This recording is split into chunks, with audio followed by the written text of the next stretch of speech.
Hello YouTube, my name is Nero. Today we have some more Call of Duty Modern Warfare Remastered, and today is a very sad day indeed, because Sledgehammer Games has pretty much confirmed that goofy weapon variants, goofy DLC camos, and DLC weapons themselves will likely end up in Call of Duty World War II supply drops at some point after the game's initial launch. So we initially learned about this way back during the Sledgehammer Games AMA. Michael Condrey specifically framed his answer with within the launch window, trying to keep everything time appropriate and true to World War II.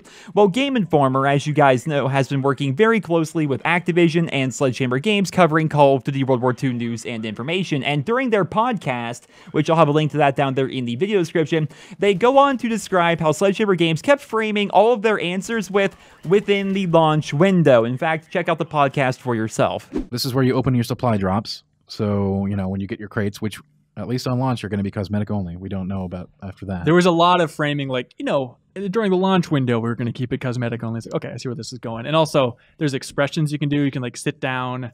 You can throw a ball around. The emotes, and all these emotes and loot are period specific. But that's like sitting down when people used to sit down. Well, I was just about to ask if you can do, like, anachronistic dances. Well, that's exactly like what this is the point, is they also said for that launch window, at launch, it's going to be period specific, but you know, it might get wacky. So I can do Gangnam Style in there. Do you see the issue here, guys? Do you see why I am so concerned? Sledgehammer Games will not come out and say that there will be no DLC weapons or crazy cosmetic content within Call of Duty World War II. They will only guarantee that the supply drop content will be cosmetic only and theme appropriate during the launch window, which is about a month, give or take. After that, all bets are off and crazy stuff could come to the game in the future. Definitely pretty concerning. We are going to be moving away from that here for a moment because I would like to discuss social score, because I feel as though it is particularly relevant to this topic and will help paint a much better picture.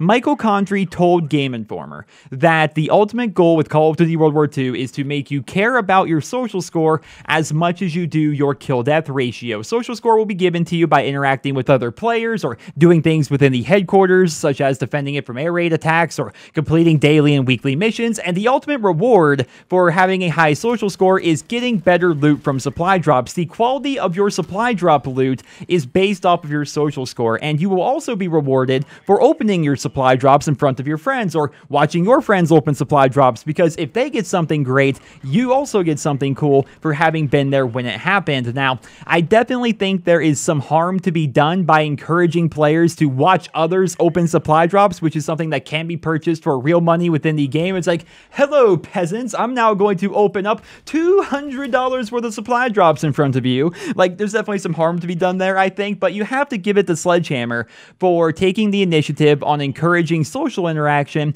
within Call of Duty World War II. They want this game to have the player interaction and the sense of community that you get in other genres like MMOs, but within the FPS world of Call of Duty, and I think that's actually pretty awesome. What's not awesome, however, is ruining everything that you hope to achieve with World War II by whoring yourself and adding DLC weapons, flashing marijuana camos, Gundam-style dance emotes, stupid masks and outfits, and other non-World War II period-specific pieces.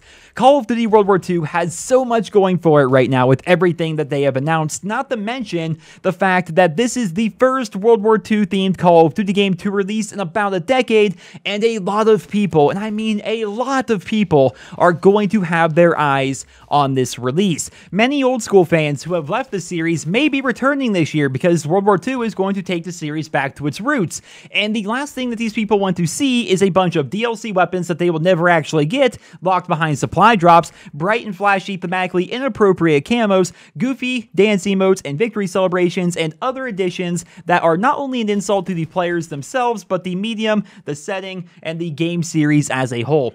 Please don't do it this year, Activision. Please do not do it, Sledgehammer. Just respect the fact that this is a World War II game. Make sure everything is thematically appropriate throughout, and make it so we don't have weapons locked behind supply drops. If you just go the Overwatch route and have cosmetic content in there, you will find that people are more than happy to actually support that business model. Have you noticed that Activision has had to go ahead and support 3 games simultaneously now just to be able to make as much money as they used to make with one game. And the reason why that is happening is because many people are leaving the series, and those of us who do stick around, we are all spread out. I mean, Call of Duty YouTubers, a lot of them are back playing Black Ops 3, some play Infinite Warfare, people like me play Modern Warfare Remastered, and Activision has a situation where they're constantly updating 3 games now just to make as much money as they used to with one game.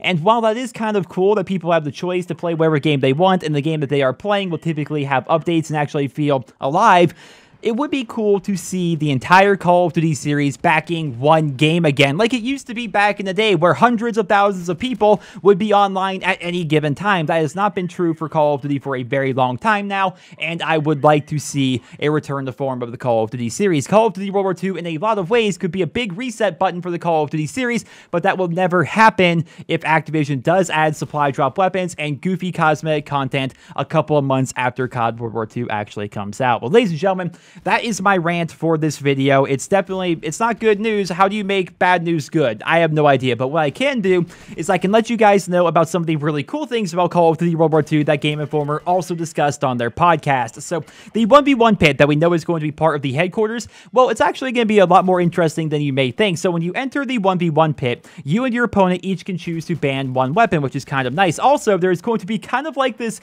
gladiatorial feel to it. So if you beat your opponent in the 1v1 pit, somebody else comes in, and then you face that person, and you can face like 10 people in a row. Chances are that's going to increase your social score. That sounds pretty cool. But also, there is going to be a boxing feature within the 1v1 pit itself, which is a very 1940s thing to have. I think that sounds pretty awesome. The theater itself is going to be running off of a projector, so the live stream is going to be being projected off this projector in the back of the room, which means you can actually walk around within the theater or sit down. You're not going to be forced into one area while checking out live streams and tournaments from the headquarters itself, as well as we are going to have a prestige zone within the headquarters. It's going to be guarded by a general, so only people who are ready to prestige can enter. And once you're in there, there's going to be this big event where you're promoted by the general, and other people can watch you from the headquarters itself. Fireworks are going to go off, and I imagine there is going to be a giant event once you hit the max rank. But we're going to have to see. Ladies and gentlemen, that's all I have for you guys here in this video. Thank you so much for watching. Some bad news, but it's not confirmed yet. It just looks incredibly likely. So I'd love to hear what you guys think down there in the comment section below, and I hope you guys all have a wonderful day.